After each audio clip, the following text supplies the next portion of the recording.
Unyielding Valor, Franklin Douglas Miller's Heroism in Vietnam. Franklin Douglas Miller exemplified extraordinary bravery as a member of the elite United States Army Special Forces during the Vietnam War, courageously undertaking actions that would earn him the nation's highest military honor, the Medal of Honor. On January 5, 1970, deep within the jungles of Con Tum Province in Vietnam, Miller distinguished himself during a dangerous reconnaissance mission, protecting his fellow soldiers amidst overwhelming odds. Despite suffering severe wounds, his relentless determination and exceptional leadership enabled his patrol to withstand fierce enemy attacks and successfully repel superior enemy forces.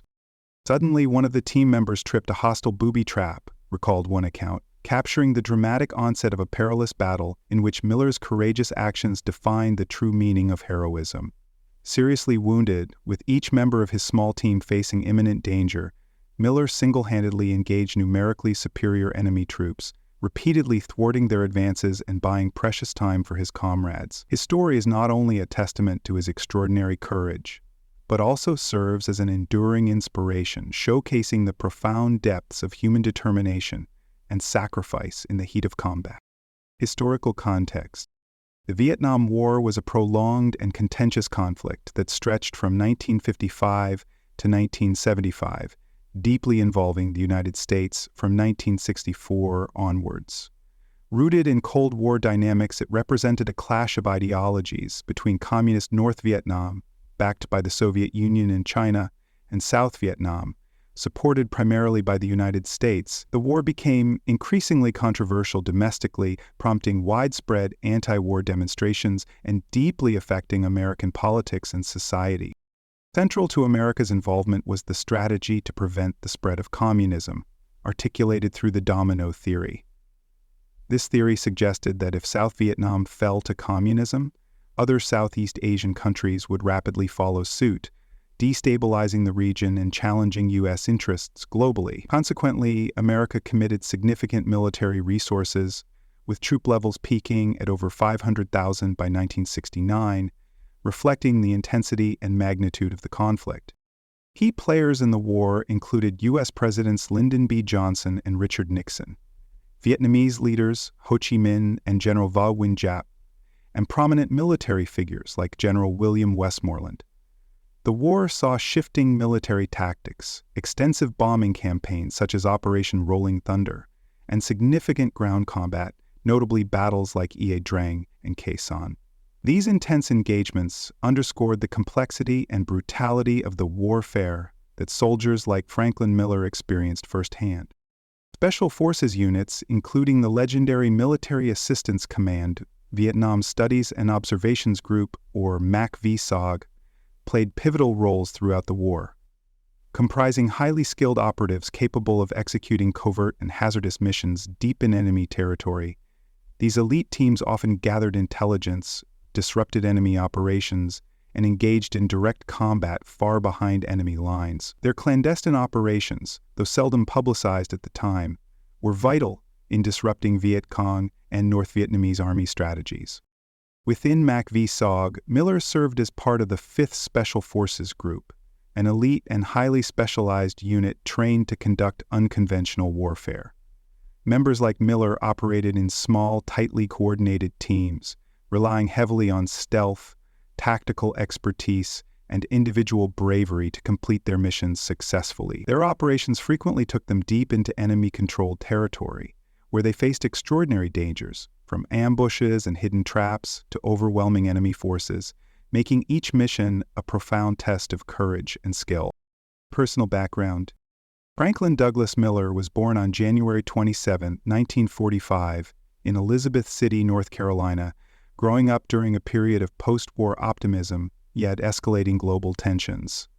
Driven by a sense of duty and adventure, Miller enlisted in the United States Army from Albuquerque, New Mexico, on February 17, 1965, at the height of American involvement in Vietnam. His early years in the Army were marked by rigorous training and an unwavering commitment that soon propelled him into the ranks of the elite Special Forces.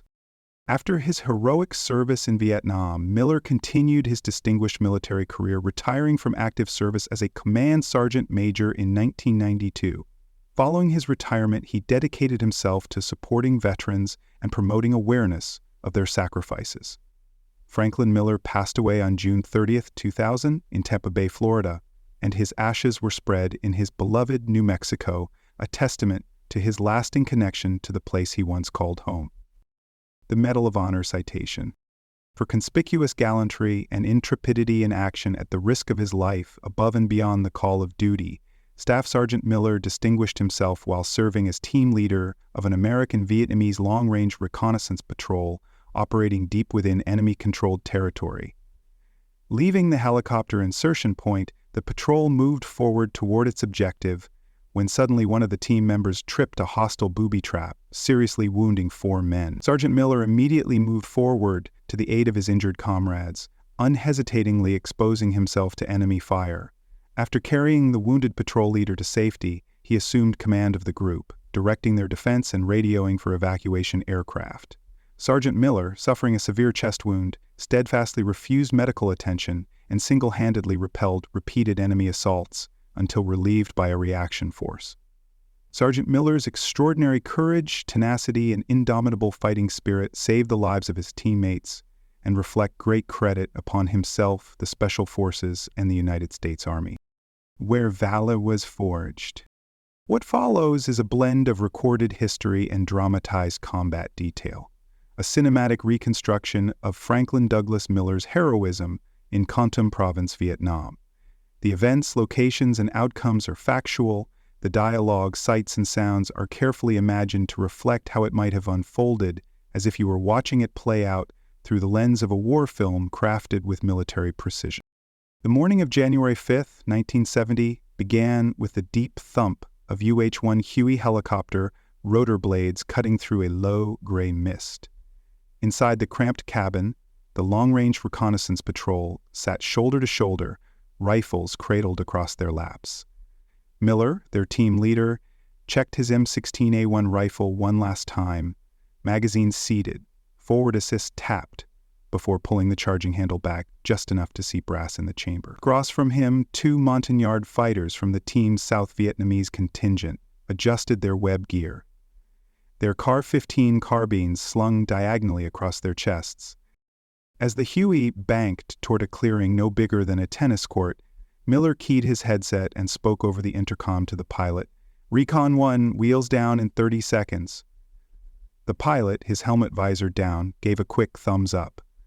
The descent was fast and deliberate, the skids barely touching the ground before the team bailed out in a low crouch, boots sinking into the wet earth. The crew chief slapped the fuselage twice, signaling clear, and the helicopter clawed skyward, its departure leaving only the smell of jet fuel and churned-up vegetation behind.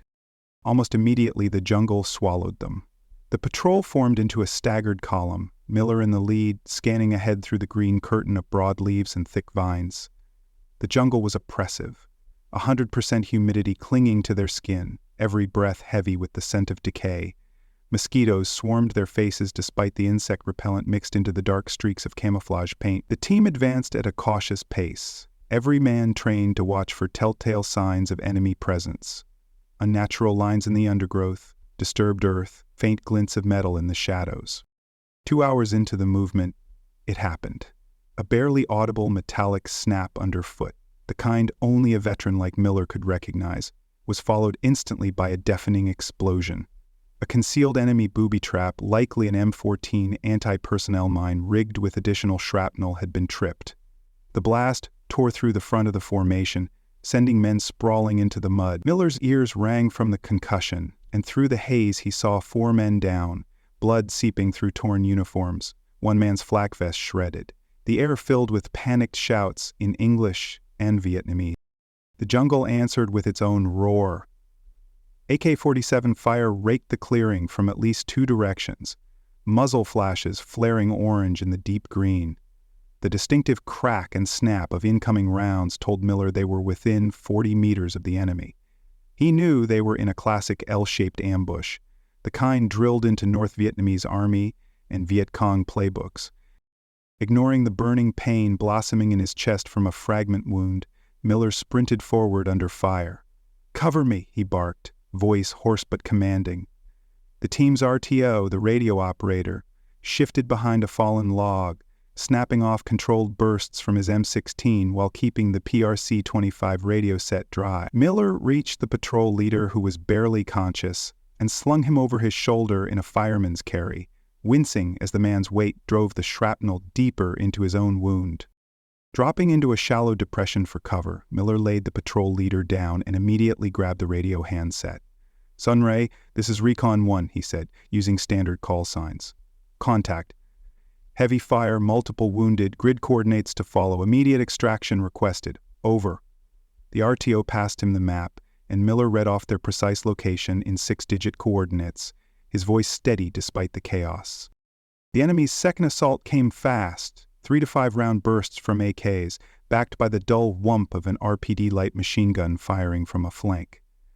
The distinctive sound of the drum-fed weapon meant trouble. Those guns could pour sustained fire into a position until it collapsed. Miller ordered one of the Monyards to flank right and hit the gunner with his CAR-15, while the rest tightened the perimeter. Miller's M16 barked in short, controlled bursts, brass casings spinning into the mud. Through the drifting gun smoke, he saw dark shapes moving in the undergrowth, enemy troops trying to close the distance.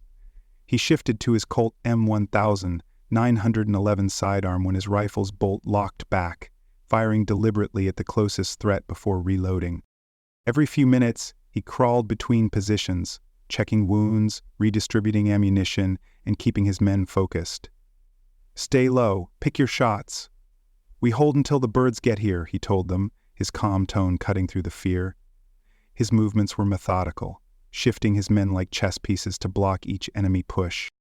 The third enemy assault was the most aggressive yet, a coordinated push from both flanks. Grenades arced through the air, their blasts shaking leaves from branches. Miller responded with sheer ferocity, leaning over the lip of cover and firing at muzzle flashes until they winked out. His refusal to yield, even with blood soaking his fatigues, gave his men the grit to hold. After what felt like an eternity, the low thump of approaching rotor blades grew louder. A reaction force was inbound, likely a mix of special forces and indigenous troops from a nearby firebase. The enemy, realizing the window to annihilate the patrol was closing, launched one last desperate push. Miller emptied his last magazine into the tree line, the recoil steady, his stance unbroken. The attack faltered, then broke entirely.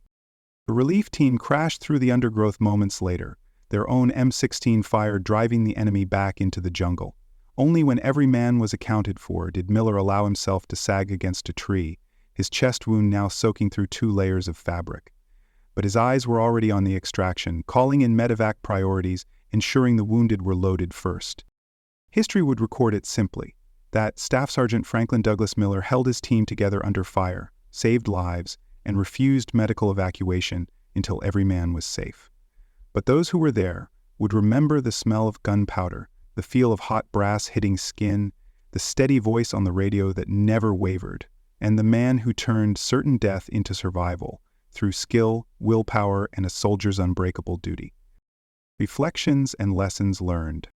Franklin Douglas Miller's story of heroism in Quantum Province underscores critical leadership lessons that extend far beyond military contexts. His willingness to risk his life for the sake of his team vividly illustrates the principle of servant leadership. Placing the well-being of others ahead of oneself, Miller's ability to act decisively under pressure demonstrates the vital importance of maintaining composure, clear thinking, and situational awareness, especially when facing extreme adversity. Miller's extraordinary resilience in continuing to lead and fight despite grave injuries offers valuable insights into the nature of perseverance and courage. His steadfast determination serves as a powerful example of mental and physical fortitude, emphasizing the capacity of the human spirit to overcome seemingly insurmountable challenges. Leaders today, both in military and civilian life, can draw inspiration from Miller's example to strengthen their resolve and cultivate personal and team resilience. Finally, Miller's actions highlight timeless ethical lessons about duty, honor, and sacrifice. His unwavering commitment to his comrades and mission reflects a profound understanding of responsibility and integrity, qualities that remain indispensable in all forms of leadership. Franklin Miller's Medal of Honor story encourages us to consider our own commitments to the people and causes we serve, reinforcing the enduring relevance of moral courage in modern leadership. In closing, Franklin Douglas Miller's extraordinary courage and unwavering leadership in the Vietnam War serve as a lasting testament to the profound power of individual heroism under the most daunting circumstances. His remarkable story not only honors the bravery and sacrifices of all who served, but also inspires future generations to face adversity with resilience and selflessness. Join us next time as we delve into another remarkable tale of courage, sacrifice, and heroism from our series, Beyond the Call, Medal of Honor Stories. Subscribe, share, and keep the legacy of these heroes alive.